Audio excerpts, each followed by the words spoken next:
പിന്നെ അടുത്തത് എന്താണ് ജാനു? അതായത് മിസ്റ്റേക്സിനെ ഐഡന്റിഫൈ ചെയ്യുക അല്ലേ? തീർച്ചയായിട്ടും. നമ്മൾക്ക് ഇപ്പോൾ ഒരു സ്റ്റേഷൻ വന്നു. നമ്മൾ അതിനകത്ത് എന്തെങ്കിലും ഒരു മിസ്റ്റേക്ക് ചെയ്തു. അതൊരു വലിയ തെറ്റ് തന്നെയാണ്. കാരണം ആ ഒരു വലുതോ മിസ്റ്റേക്ക് ചെറുതോ വലുതോ ചെറുതോ ഏതോ. എന്തോ ആയിക്കോട്ടെ. ഉം. അതെ.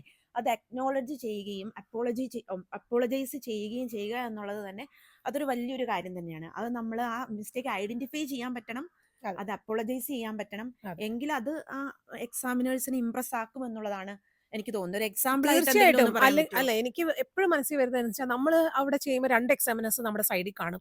നമ്മള് ചിലപ്പോ ഒരു ഡ്രസ്സിംഗ് ചെയ്യുമ്പോ നമ്മള് പേഷ്യന്റ് സൈഡിലോട്ട് ഫേസ് ചെയ്തായിരിക്കും നിക്കുന്നെ. അങ്ങോട്ടോ ഇങ്ങോട്ടോ തട്ടിപ്പോയി കാണും. നമ്മൾ വിചാരിക്കുന്നത് എന്താ പുറകിൽ നിന്ന് എക്സാമിനർ ഇതൊന്നും കാണുന്നില്ല എന്നൊരു തെറ്റിദ്ധാരണ നമുക്ക് കാണും. നമ്മളത് കവറപ്പ് ചെയ്യാൻ ശ്രമിക്കുന്നു. പക്ഷേ ഉണ്ടല്ലോ അവരത് കാണുന്നുണ്ടാവും. അവര് ചിലപ്പോൾ മിണ്ടത്തുമില്ല. അവരത് കണ്ടതായിട്ട് നടിക്കത്തുമില്ല. അവിടെ നമ്മുടെ സത്യസന്ധതേനെയാണ് ശരിക്കും അവര് ടെസ്റ്റ് അളക്കുന്നത്. ചെയ്യുന്നത്. അപ്പൊ അവിടെ നമ്മൾ ഹോണസ്റ്റ് അല്ല എന്നുള്ളതും അല്ലെങ്കിൽ അവർക്ക് അതിനെ പറയാവുന്ന എന്താണ് നമുക്ക് കറക്റ്റ് പ്രൊസീജിയർ അറിയില്ല. തെറ്റാണ് ചെയ്തതെന്ന് അറിഞ്ഞിട്ടും നമ്മൾ മിണ്ടാതിരുന്നിട്ടുണ്ടെങ്കിൽ ആ തെറ്റ് നമ്മൾ റെക്കഗ്നൈസ് ചെയ്തില്ല. അതിലൊരു കാര്യം കൂടി ഉണ്ട്. നമ്മുടെ ഇവിടുത്തെ പേഷ്യൻസ് എന്ന് പറയുന്നത് നമ്മളെ ഒന്നും അറിയാത്ത ഒന്നും അറിയാതെ എഡ്യൂക്കേഷൻ ഒന്നും ഇല്ലാതെ ഇതിനെപ്പറ്റി ഒന്നും അറിയാത്തവരല്ല. അവർക്ക് ഇപ്പൊ ഈ പറഞ്ഞ പോലെ ടെക്നോളജീസ് ഒക്കെ അഡ്വാൻസ് ചെയ്തിരിക്കുന്നത് അവർക്കറിയാം. അവർ ഇപ്പോൾ ഒരു ഡ്രസ്സിങ് ചെയ്യുമ്പോൾ എങ്ങനെയാണ് ഞാൻ ഇൻഫെക്റ്റഡ് ആവുക എന്നുള്ളത് ഞാനൊരു പേഷ്യന്റ് ആയപ്പോൾ എനിക്ക് അറിയാവുന്നത് പോലെ തന്നെ മറ്റ് പബ്ലിക്കിനും അറിയാം. അതെ, അപ്പൊ അവര് നമ്മളെ ക്വസ്റ്റ്യൻ ചെയ്യും. അതെ, റിയൽ സിറ്റുവേഷൻസ് വരുമ്പോൾ അവര് നമ്മളെ ക്വസ്റ്റ്യൻ ചെയ്യും. നിങ്ങൾ ചെയ്തത് തെറ്റാണ്. അതെ, അതെ, നിങ്ങൾ അതെ. എന്നെ ഇൻഫെക്ഷൻ നിങ്ങൾ എനിക്ക് എനിക്ക് തരുവാണ്. തരുവാണ് എന്നുള്ളത്. അതെ, അത് തന്നെയാണ് ഇവിടെ എക്സാമിനേഴ്സും പറയുന്നത്. അതെ, അതായത് അതുകൊണ്ടാണ് അവര് ഫെയിൽ ആക്കുന്നത് തന്നെ. അതെ, അതെ. പിന്നെ മറ്റൊരു മെയിൻ ആയിട്ടുള്ള ഒരു സ്റ്റേഷനെ പറ്റി ആൾക്കാർ പറയാറുള്ളത് നമ്മുടെ കുട്ടികൾ എസ്പെഷ്യലി ഫേസ് ചെയ്യുന്ന ബുദ്ധിമുട്ട് കോൺഫ്ലിക്റ്റ്, അതായത് മാനേജ്മെന്റ്. മാനേജ്മെന്റിന്റെ സ്റ്റേഷൻ അല്ലെങ്കിൽ ബ്രേക്കിംഗ് ദ ബാഡ് ന്യൂസിന്റെ സ്റ്റേഷൻ. അവിടെയെല്ലാം ബേസിക്കലി കമ്മ്യൂണിക്കേഷൻ ആണ് അവിടുത്തെ ഇഷ്യൂ. പക്ഷേങ്കിൽ ഈ കോൺഫ്ലിക്റ്റ് മാനേജ്മെന്റ് എന്നൊക്കെ പറയുമ്പോഴത്തേനും അവിടുത്തെ എക്സാമിനേഴ്സ് വളരെ വളരെ ഹാർഷ് ആയിട്ട് നമ്മുടെ അടുത്ത് ബിഹേവ് ചെയ്യും. ആക്ച്വലി ബിഹേവ് അല്ല, അവര് നടിക്കും അല്ലെങ്കിൽ അവര് നമ്മൾ തന്നെ അഭിനയിക്കും. ഒരു കോൺഫ്ലിക്ട് മാനേജ്മെന്റ് ഒരു സ്റ്റേഷൻ ഞങ്ങൾ നമ്മുടെ ചെയ്തിട്ടുണ്ട്. അതെ നമ്മുടെ ചാനലിൽ തന്നെ കിടപ്പുണ്ട്. അത് അവര് ചെയ്യുന്നത് എന്ന് വെച്ചാൽ റിയൽ ലൈഫിൽ അത്രയും ഹാർഷായിട്ടും റൂഡായിട്ടും ഒരു ഫാമിലി വന്ന് നമ്മുടെ അടുത്ത് ബിഹേവ് ചെയ്യുവാണെങ്കിൽ നമ്മളത് എങ്ങനെ കൈകാര്യം ചെയ്യുന്നു എന്ന് അറിയാൻ വേണ്ടിയിട്ടാണ്. So we have to expect for the worst. എന്നാലേ നമുക്കത് കൈകാര്യം ചെയ്യാൻ പറ്റുള്ളൂ. അതെ. അപ്പൊ അല്ലാതെ അവിടെ കാണുമ്പോൾ കരയാനും നിലവിളിക്കാനും ഇവരെന്താ എക്സാമിനർ എന്തിനാണ് എന്നോട് ഇങ്ങനെ കാണിക്കുന്നത് എന്നുള്ള അവര് ഫീലിംഗ് വളരെ വന്ന റൂഡാണ് എന്നൊക്കെയാണ് നമ്മുടെ കുട്ടികൾ പറയുന്നത്. അതെ, പക്ഷെ അതാണ് അവരുടെ ഇമോഷൻസ് കൊണ്ടാണ് നമ്മൾ കളിക്കുന്നത്. അവരുടെ ഇമോഷൻസ് നമ്മളത് അക്നോളജ് ചെയ്യണം. നമ്മൾ എന്താ പറയുക, സിമ്പതി അല്ല കാണിക്കേണ്ടത്, എമ്പതി കാണിക്കണം എന്ന് പറയുന്ന പോലെ തന്നെ അതെ. നമ്മൾ ആ സിറ്റുവേഷനിൽ എങ്ങനെ റിയാക്ട് ചെയ്യും അതുപോലെ തന്നെയാണ് അവരും റിയാക്ട് ചെയ്യുന്നത്. നമ്മുടെ നാട്ടില് ഹോസ്പിറ്റലിൽ തല്ലി പൊളിക്കുന്നു എന്നൊക്കെ പറയുന്ന പോലെ അങ്ങനെ ഇവിടെ നടക്കാറില്ല. പക്ഷേ പകരം അവര് മുഖത്ത് നോക്കി വളരെ ഹാർഷായിട്ടും റൂഡായിട്ടും കാര്യങ്ങൾ അതെ. അല്ലെങ്കിൽ ലീഗൽ സംസാരിക്കും. ആക്ഷൻ അല്ലെങ്കിൽ ലീഗലി എടുക്കും. മുന്നോട്ട് പോകും. അതൊക്കെയാണ് അവര് ചെയ്യാറ്. അതെ. അതുപോലെ നമുക്ക് തന്നെ അറിയാം ചിലപ്പം ബ്രേക്കിംഗ് ദ ബാഡ് ന്യൂസ് നമുക്ക് ചില സമയത്ത് സംസാരിക്കാൻ പറ്റാതെ പോകുന്ന ചില സിറ്റുവേഷൻസ് ഉണ്ട്. അപ്പം നമ്മൾ തീർച്ചയായും. കാമായിട്ട് ലിസൺ ചെയ്യുക എന്നുള്ളൊരു കാര്യമുണ്ട്. അപ്പം നമ്മൾ എന്താണ് പറയേണ്ടത് ഇപ്പം ചില കുട്ടികൾ ചോദിക്കാറുണ്ട് അല്ലേ, ബ്രേക്കിംഗ് ദ ബാഡ് ന്യൂസ് ചേച്ചി ആ ഒരു സിറ്റുവേഷൻ അവർ ഇങ്ങനെ പറഞ്ഞാൽ ഞങ്ങൾ എന്ത് പറയും? അതെ, അതെ. അത് നമുക്ക് സീ ഇങ്ങനെ അത് നമുക്ക് റീഡ് ചെയ്യാൻ പറ്റത്തില്ല. നമ്മൾ ആ സിറ്റുവേഷൻ അനുസരിച്ചാണ്. ഇപ്പൊ ഞങ്ങൾ വർക്ക് ചെയ്യുന്നത് ഗൈനി ഓങ്കോളജിയും പ്രഗ്നൻസി ലോസ് വാർഡിലുമാണ്. അതായത് ക്യാൻസർ ആണെന്ന് ഞങ്ങൾക്ക് ചിലപ്പം പേഷ്യന്റിന്റെ മുഖത്ത് നോക്കി പറയേണ്ടി വരും. അല്ലെങ്കിൽ ഡോക്ടർ പറഞ്ഞ ഉടനെ തന്നെ ഞങ്ങൾ അവരുമായിട്ട് കെയറിൽ കൊടുക്കേണ്ട ഒരു അവസരം ഉണ്ടാവും. പ്രഗ്നൻസി ലോസിന്റെ സമയത്ത് അവിടെ മിഡ്വൈഫ്സിനാണ് കൂടുതലും അവിടെ ഒരു റോള് വരുന്നത്. കുട്ടിക്ക് ജീവനില്ല എന്നുള്ള കാര്യം പറയുന്നതും ജീവനില്ലാത്ത കുട്ടിയെ പ്രസവിക്കുന്നതും അങ്ങനത്തെ എല്ലാ കാര്യങ്ങളും വരുമ്പോഴും ചിലപ്പോൾ നമുക്ക് അവിടെ സൈലന്റ് ആയിട്ട് ഇരിക്കേണ്ടി വരും. അതെ. നമുക്ക് പ്രത്യേകിച്ചൊന്നും പറയാനുണ്ടാവില്ല. അവര് പറയുന്ന കാര്യങ്ങൾ കേൾക്കേണ്ടി വരും. അല്ലെങ്കിൽ അവിടെ ഒരു സൈലൻസ് ആയിരിക്കും കൂടുതൽ അത്യാവശ്യം. അപ്പൊ നിങ്ങൾ വിചാരിക്കുന്നുണ്ടാവും എക്സാമിന് പോയിട്ട് സൈലന്റ് ആയിട്ട് ഇരിക്കാൻ പറ്റുമോന്ന്? ഇല്ല. പക്ഷേ നമ്മൾ അന്നേരത്തെ സാഹചര്യത്തിനനുസരിച്ച് സൈലന്റ് ആകേണ്ടടുത്ത് ആകണം. അതിനൊരു സ്പേസ് കൊടുക്കണം. ഒരു പോസ് കൊടുക്കണം. പിന്നെ നമ്മൾ സംസാരിക്കേണ്ടടുത്ത് സംസാരിക്കണം. സംസാരിക്കണം. That will make A difference. അപ്പൊ അടുത്ത ഒരു മിസ്റ്റേക്ക് പറയാൻ പറ്റിയത് എന്താണ്? ഉം, മേജർ ഇഷ്യൂ ടൈം എല്ലാരും പറയുന്ന ഒരു കാര്യമാണ് അല്ലേ? അതെ അതെ, ടൈം. ആ, ടൈമിനുള്ളിൽ തീർക്കാൻ പറ്റുന്നില്ല. ഉം. അല്ലെങ്കിൽ മനസ്സിൽ മുഴുവൻ എൻ്റെ ദൈവമേ ഇത്ര സമയമുണ്ടോ? ഇനി എല്ലാം കൂടെ ചെയ്ത് തീർക്കാൻ പറ്റുമോ? ഞാൻ പഠിച്ചത് പ്രകാരം 10 സ്റ്റെപ്പ് പഠിച്ചിട്ടുണ്ട്. ആ 10 സ്റ്റെപ്പും എനിക്ക് ഈ 10 മിനിറ്റിനുള്ളിൽ തീരുമോ?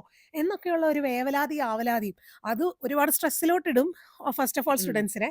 പിന്നെ രണ്ടാമത് നമുക്ക് ആ സ്ട്രെസ് വരുമ്പോൾ ഓട്ടോമാറ്റിക്കലി പല കാര്യങ്ങളും മറന്നു പോവും. പല തെറ്റുകളും ചെയ്യും. അങ്ങനെ സമയത്തിന് ചെയ്യാൻ പറ്റാതെയും വരും. അപ്പൊ അതിനുള്ള സൊല്യൂഷൻ എന്താ? അപ്പൊ ചെയ്യുന്ന കാര്യങ്ങൾ ഭംഗിയായിട്ട് ചെയ്യാൻ ശ്രമിക്കുക. അതായത് നമുക്കിപ്പോ ടൈം നമുക്ക് കൂടുതൽ കിട്ടില്ല എന്തായാലും 10 മിനിറ്റ് എന്ന് പറഞ്ഞാൽ 10 മിനിറ്റ് കിട്ടുള്ളൂ.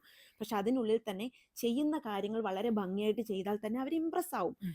കമ്മ്യൂണിക്കേഷൻ അതിനിടയ്ക്ക് സംസാരിക്കാൻ മറന്നുപോകും. അതെ, അതെ, അതെ, ഈ അതെ. ചെയ്യുന്ന കൂട്ടത്തിൽ സംസാരിക്കാൻ മറന്നു പോകും. പേഷ്യന്റുമായിട്ടുള്ള ഇന്ററാക്ഷൻ കുറയും. അപ്പോൾ അതൊക്കെ വളരെയധികം ശ്രദ്ധിക്കണം.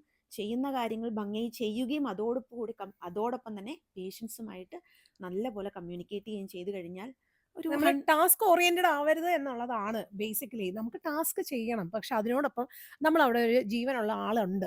ആ ആളോട് നമ്മൾ സംസാരിച്ചുകൊണ്ടാണ് ചെയ്യുന്നത്. ഡ്രസ്സിങ് ചെയ്യുമ്പോൾ ഞാൻ ഇത് വീഴരുത്, അത് മാറ്റരുത് അങ്ങനെ മാത്രം ചിന്തിക്കാതെ ആ ആളോട് ചിലപ്പോൾ ഡമ്മി ആയിരിക്കാം.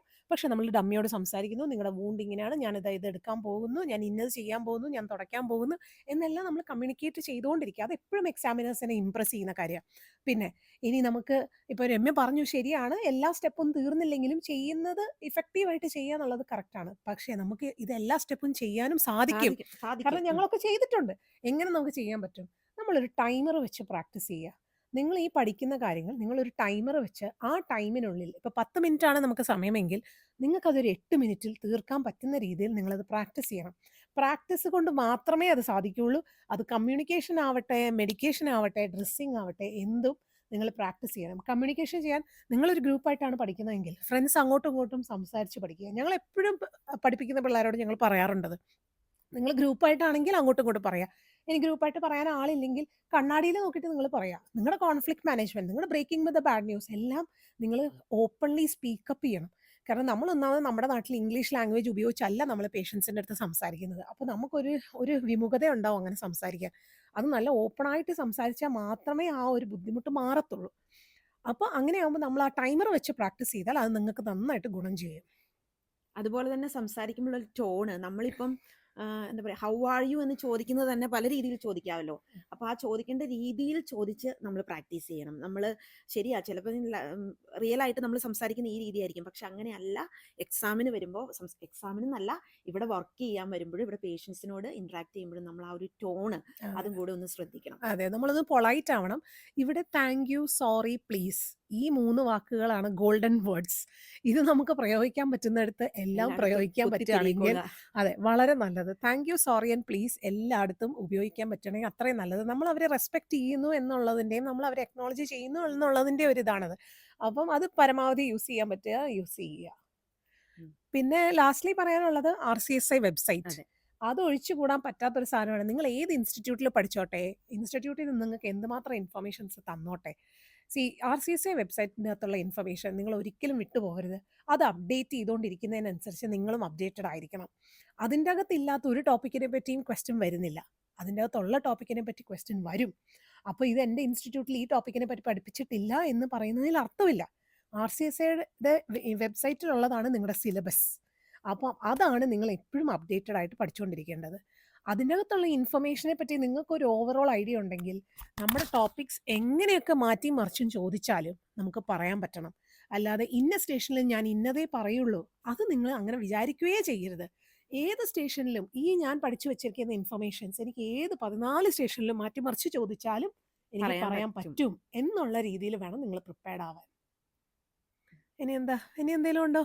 അല്ല അത്രയൊക്കെയുള്ളൂ. നമ്മൾ കൂടുതൽ പറഞ്ഞു എന്ന് തോന്നുന്നു. ഒരുപാട് പറഞ്ഞു. അതെ. അപ്പോൾ ഇനി എന്തെങ്കിലും സംശയങ്ങൾ ഉണ്ടെങ്കിൽ ഞങ്ങൾക്ക് മെസ്സേജ് ഇടാം. ചിലപ്പോൾ ഞങ്ങൾ മെസ്സേജിനൊക്കെ ഡിലേ ആയിരിക്കും. കാരണം ഈ അതെ. പറഞ്ഞ പോലെ തന്നെ തിരക്കും ബഹളവും ഒക്കെ കാരണം കൊണ്ടാണ്.